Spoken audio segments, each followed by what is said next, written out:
Assalamualaikum warahmatullahi wabarakatuh. Selamat pagi semuanya. Bagaimana kabarnya? Semoga semuanya dalam keadaan sehat walafiat dan tetap semangat.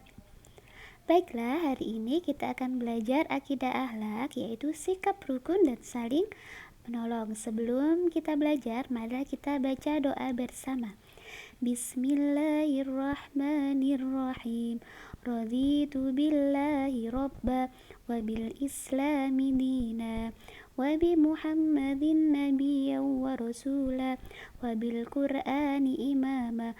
Rabbi israh li sadri wa yassir li amri wahlul 'uqdatam min lisani yafqahu qawli.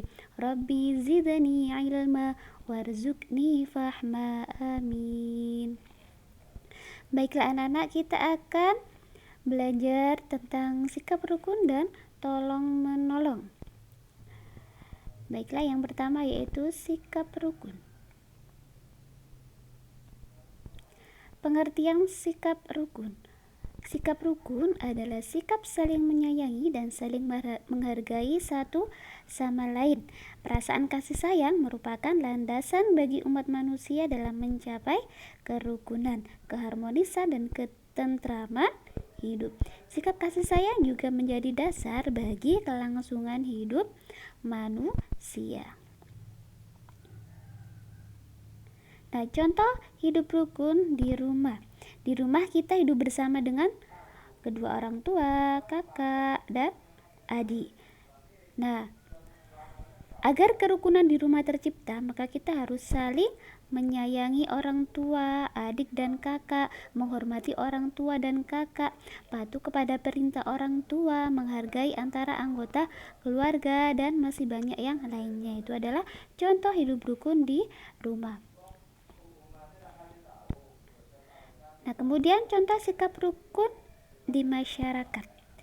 Sikap rukun dan tolong menolong juga harus kita biasakan kepada orang-orang yang berada di sekitar lingkungan rumah kita, yaitu tetangga.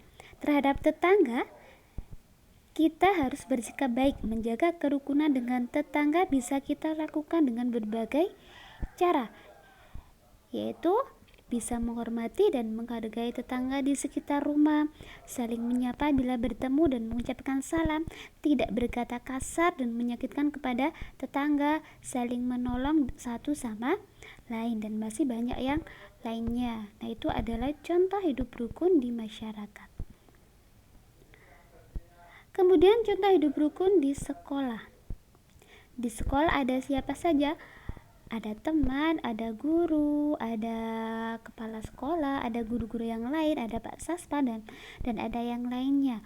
Nah, bagaimana kita hidup rukun di sekolah? Yaitu yang pertama, saling menyayangi dan menghargai antar teman, menghormati bapak dan ibu guru, menolong sesama teman, dan masih banyak yang lainnya. Nah, kemudian selanjutnya yaitu tolong menolong. Ada banyak hal dalam tolong menolong. Tolong menolong di sini adalah tolong menolong dalam berbuat baik, bukan tolong menolong dalam keburukan.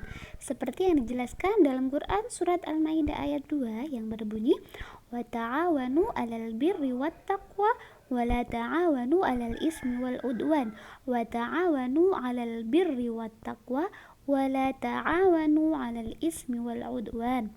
Yang artinya, dan tolong menolonglah kamu dalam mengerjakan kebajikan dan takwa, dan janganlah tolong menolong dalam berbuat dosa dan permusuhan. Al-Maidah ayat 2.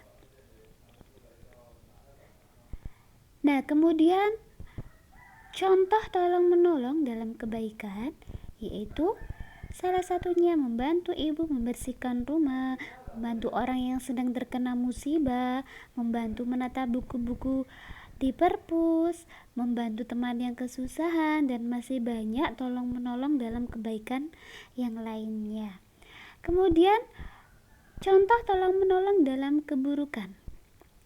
Yang pertama, membantu teman mengerjain teman yang lainnya, membantu orang tua menipu orang lain, membantu teman atau orang lain berbuat kejahatan, membantu teman saat mengerjakan ujian di kelas. Nah, itu adalah contoh tolong menolong dalam keburukan. Itu adalah contoh yang dilarang. Kalau tolong menolong dalam kebaikan itu dianjurkan, kalau tolong menolong dalam keburukan itu dilarang. Nah, kita sebagai makhluk sosial haruslah saling tolong menolong dalam berbuat kebaikan. Nah, itu tadi materi kita hari ini, yaitu sikap rukun dan tolong menolong. Semoga kita semua dapat mengamalkan sikap rukun dan tolong menolong dalam kehidupan sehari-hari kita. Baiklah, pembelajaran akidah akhlak sampai di sini dulu. Bu Yuli akhiri, semoga bermanfaat. Wassalamualaikum warahmatullahi wabarakatuh.